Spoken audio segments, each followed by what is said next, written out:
Welcome back to our course on Calculus for Business. In this lecture, we are going to talk about the method of substitution for integration. What is this method of substitution? Did we see these similar concepts in the differentiation concept? Yes, of course we have seen. When something is not given in a standard form, we try to make some substitution to make it a standard form and then we differentiate it. That we called as chain rule in differentiation, and the same ideology we call here as method of substitution. So as I said, when things are not in a standard form, we do some substitution make to in order to convert the things into standard form, right? So here we will not have any proper method or something like that. Once you are clear with the idea of differentiation, then we shall easily proceed with this method of substitution. Let us directly get into problems.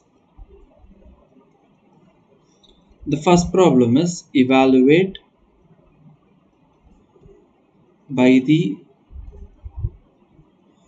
method of substitution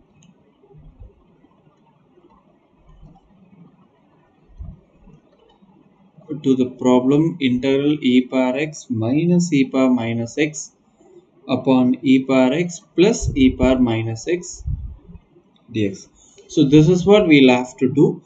Okay, if you see, this integral is not in the standard form.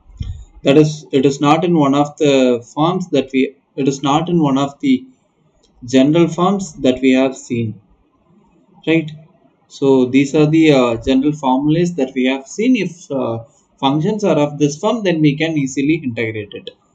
But when things are not in this form, what are we going to do? That is what we are going to see now.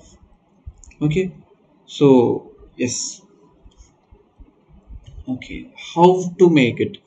Here you may ask me that do we have any fixed methods?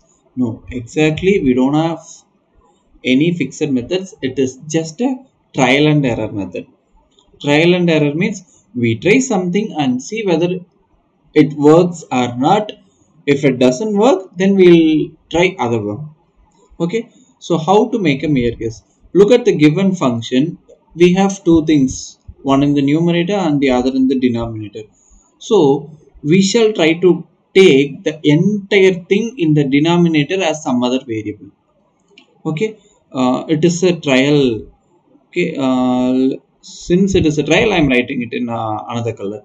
Let me take the denominator part e power x plus e power minus x as some other variable y. Then what happens when I find the derivative of this one? So this is going to be d upon dx of e power x plus e power minus x. So this is the derivative of e power x plus derivative of e power minus x, and this happens to be e power x minus times of e power minus x. So from this, what is your dy?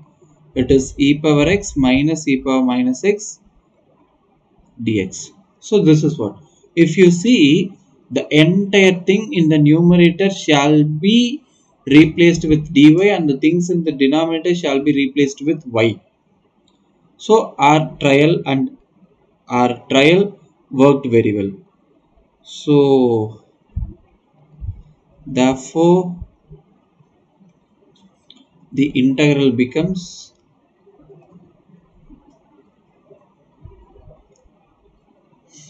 integral dy upon y.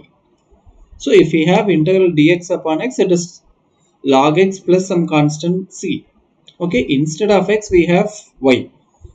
So what we have done is that by the method of substitution, we have converted some integral which is in some other form into some standard form, and using the formulae we may easily write that it is log with base e to the variable y plus some constant of integration. So what is this y? It is e power x plus e power minus x, right? So your integral e power x minus e power minus x upon e power x plus e power minus x dx is simply log e power x plus e power minus x plus c, right? Now let us get into the next problem. The second problem, evaluate integral 0 to 1 x dx upon 1 plus x square. Okay, so the similarity between the previous problem and this problem is that we have two things. That is, our function is in a fraction form. When we have something in a fraction form, try always to take the term in the denominator as your function, as some other variable. With that trial you initiate. So using the same trial we'll initiate here too.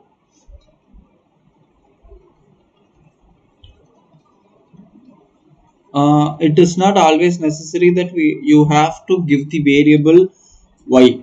I may take it as any other variable. Let me take t is equal to 1 plus x square. Even if you notice in the previous problem we have taken it as y, but in the final answer we do not have any y, right? We have only x. So whether you take y or t or u or n, whatever you take, you are going to finally land in some value which is given in the problem, not the one that we take. Okay, so when you take t is equal to 1 plus x square, then what happens to your dt upon dx?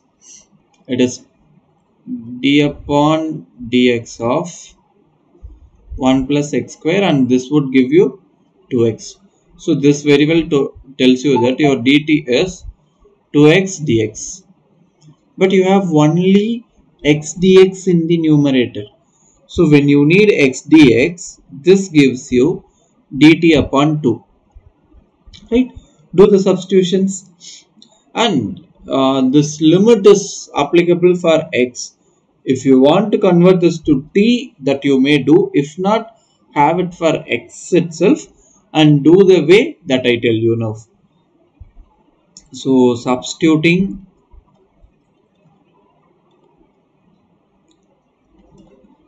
these in the given integral 0 to 1 x dx 1 plus x squared. So it is integral for x we have 0 to 1. Okay, we are converting everything into t. So that is why I have explicitly written x is equal to 0 to 1, and in the numerator I am going to have dt upon 2. Instead of x dx I have dt upon 2, and in the denominator I have t. So 1 upon 2 is a constant, hence I take it outside. Integral x is equal to 0 to 1 dt upon t. So this is half times of, what is your integral dt upon t? It is log t. In the place of x we have t, that's it. And x runs, and x value is 0 to 1. So now replace your t value to x, that is 1 plus x squared. Now 0 to 1. Since you have x here, it is not necessary to explicitly specify limit is 0 to 1. Okay, so when you give the limits, it is going to be okay, I have written ln. So ln is another notation of log t with base e, that's it. Don't get confused if I use ln notation. Okay, it is log with base e. When you substitute 1 you are going to get 2, and when you substitute 0 you are going to get log 1. Log 1 is always 0, so it is half times of log 2, right? Now we will move to another problem.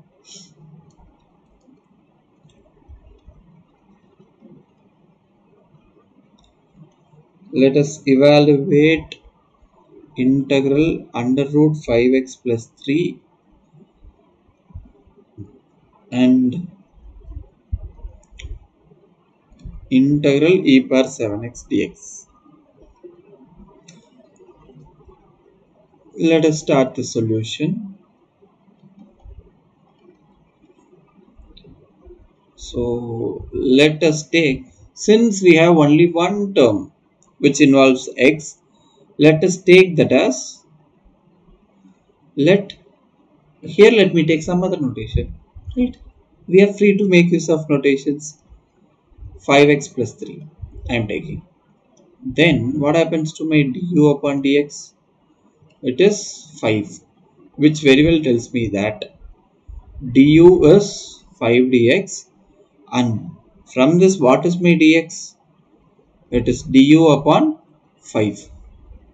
Hence your integral under root 5x plus 3 dx is integral under root u du upon 5. This 1 upon 5 is a constant, we take it outside. Integral under root u du. So this under root u may be written as u per half du, and when you apply the integration, you are going to get u per 3 upon 2 upon 3 upon 2 plus some constant of integration, right? And this you may write it as 1 upon 5 2 u power 3 by 2 upon 3 plus c. So as a whole what you have is 2 upon 15. What is your u? It is 5x plus 3, right? So 5x plus 3 to the power 3 upon 2 plus c. This is our integral value. Now let us evaluate b. Here let me take 7x to be some value. Then what happens? My dt upon dx would be simply 7, which means my dx would be dt upon 7.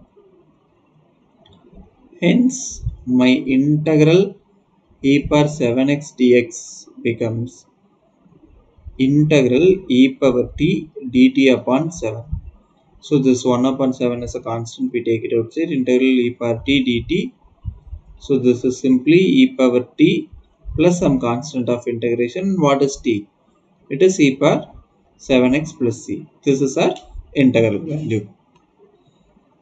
The next problem is to evaluate integral x cube upon x squared plus 1 power 3 dx, right? Usually I told you people that when we have something in the numerator and something in the denominator, I told you people to try with the denominator, right? So let us do that, but there is no assurance that this way will always work. If I take x square plus 1, this I may take it as some variable, or x square plus 1 whole power 3, this I may take it as some other variable. But in all these possibilities, if I differentiate this 1, I am not going to get numerator, because when I differentiate x square plus something, I am going to get 2x plus something. But in the numerator, I have what? I have x cube. So the derivative may come along with the constant but not the powers. I cannot write dx whole dt whole power 3. Like that I cannot write. Okay. So we'll have to try some other way. So for which, what shall we do? In these cases, that is, when your denominator has something whose power is smaller than that of something in the numerator, then we must try to express the numerator in terms of the denominator. So what I am trying to convey here is, when you have something of this sort, you must be trying to get your in the numerator you have 3x cube, right? So this 3 can be taken here, so 3x cube dx. So this is what you have. You must try to write this dx cube as some function of x square plus 1. Okay, along with this you may have something else that may involve x or may not involve x. It is up to you. Function of x square plus 1 plus something. Okay, for which what are we supposed to do? You just see we have 3x cube. This one we have to divide with the help of x square plus 1. Just do this. This will give you the clear idea. So In order to get rid of x cube term, what should we multiply? We'll have to multiply with 3x. So 3x cube plus 3x. So when we subtract, we are going to get only minus 3x. Right? So this is going to give you that your 3x cube shall be written as 3x multiplied with x square plus 1 minus 3x. So your numerator is done. Right? Now we will do the rest of the things. Solution. Your integral 3x cube upon x squared plus 1 cube dx shall be written as integral 3x multiplied with x squared plus 1 minus 3x upon x squared plus 1 whole cube dx. And since your numerator is a combination of two terms, that is the difference of two terms, we shall split this integrals.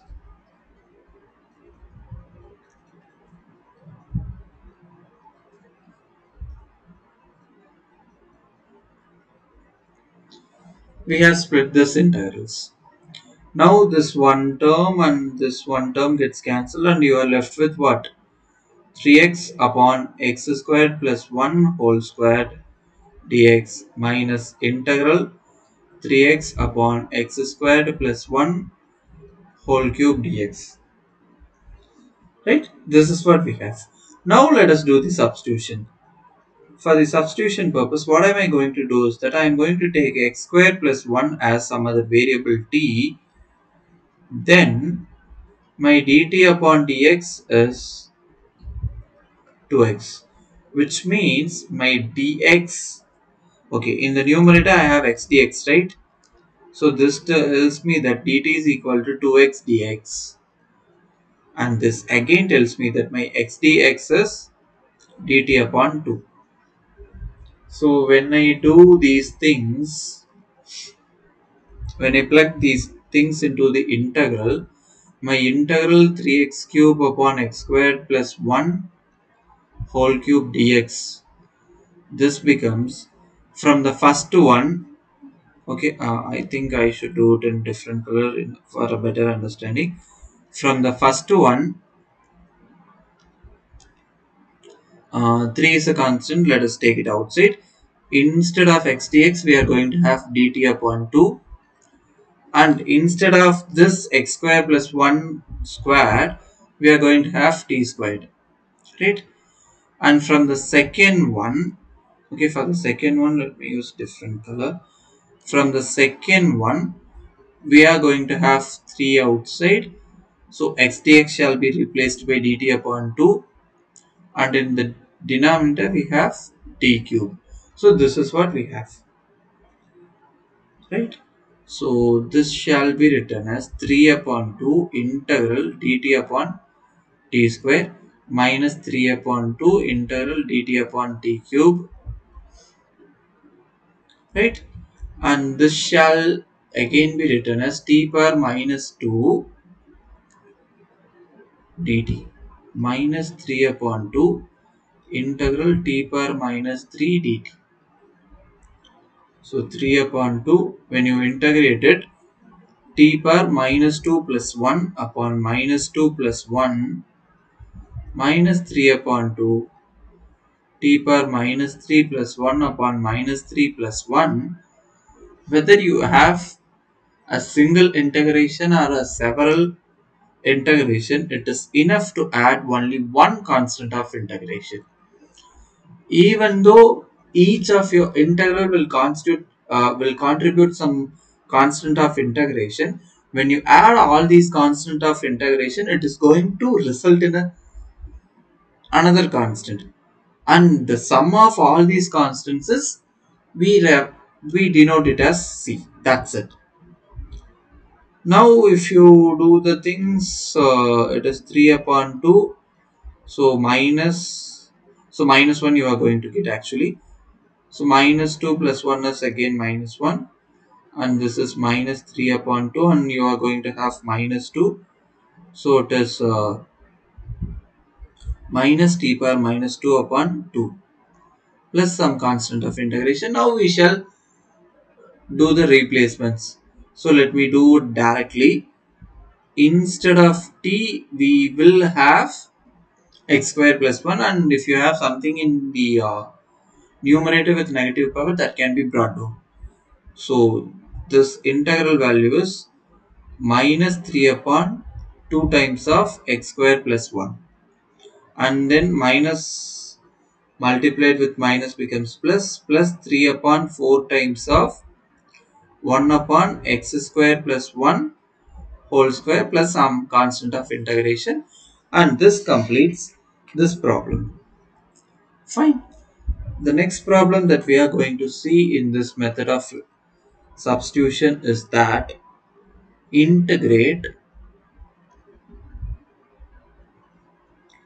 with respect to x to the function x square upon x minus 1. Here also you will have to note down a thing in a careful manner, that your denominator has a lesser power than the one in the numerator. So whenever you have something of this sort, try this. If you just multiply x, you are going to have x square minus 1, and when you subtract things, you are going to have what? Sorry, x squared minus x. So when you do the things, you will have what? X square will get cancelled, and you will have simply x. Here also you have x. So which means you will have to add 1 and do the things. So x minus 1, and finally you will be left with what? 1 when you subtract things. Right?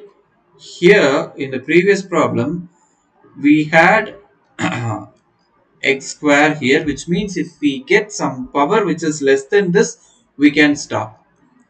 Whereas in this problem, we have x minus 1. So we must get some power which is less than 1, which means the final one has to be a constant. We have come till then. So here your x square shall be written as x minus 1 multiplied with x plus 1 and what? Plus 1. So this is how we shall write. Therefore, your x square upon x minus 1 shall be written as x minus 1 multiplied with x plus 1 upon x minus 1. So this is going to give you x minus 1 times of x plus 1 plus 1 upon x minus 1 upon x minus 1. So here these things gets cancelled, and we have this one. Hence, your integral x square upon x minus 1 dx would be integral x plus 1 dx plus integral 1 upon x minus 1 dx. Right? And this very well is going to give you x square upon 2 plus x plus some constant of integration, but we will add the constant of integration at the last. Okay, so or if you want, you can add some constant of integration c1 and plus integral 1 upon x minus 1 dx. Here let me take u to be x minus 1, then my du upon dx is 1, which tells me that my dx is du. Thus my integral 1 upon x minus 1 dx becomes integral du upon u, which is log u plus c, some other constant c2. This is log of x minus 1 plus c2. Hence, my integral x square upon x minus 1 dx is x square upon 2 plus x plus some constant of integration plus c1 plus log x minus 1 plus some other constant of integration. When I add these two constants, I am going to get some other constant, that let me write it as simply c. And this completes the problem. With this, we have come to the end of the method of substitution. And in the upcoming lecture, we will see about method of partial fractions. You may ask me why these many methods. Initially, when problem is given in a standard form, we can do the things in an easier way, right? When things are not in a standard form, we try to make some substitution to solve the problem, and if that doesn't work, then we will move to the next one, that is the method of partial fractions, which we will see in the upcoming lecture. Thank you.